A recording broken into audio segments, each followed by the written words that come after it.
Gənc şəhərə dım yaxın məsafədə yerləşən 9-nun axırında 200 metr kvadratdan 2 dana yer onumuz satıladı. Şunu azı sizlə bilən görüb çıxamız.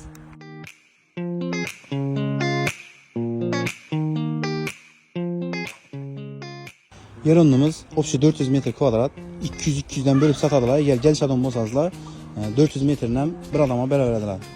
8'e 26 rəzmirdə 200 metrdən 2 dana yer onu düşədi. Yer onumuzda qaz, svet, sudan umuman mamma yox. Məktəb yaxın şöyle 500 metr, məktəb, bağça caylaşqan. Tinç mahallar bemalol gəlib istirahət yaşasınız mümkün. Mölcəli şu 9 yolundan gələ Umkolda köçədə caylaşqan. Yana getsəz Xankaya getəsizlər. Birdən transportdan umuman mamma yox. 9 ötədə birdən Xankanın qazelləri ötədi. Yolun boyundan şöyle 50 metr gitsəz də Umkolda ikinci caylaşqan.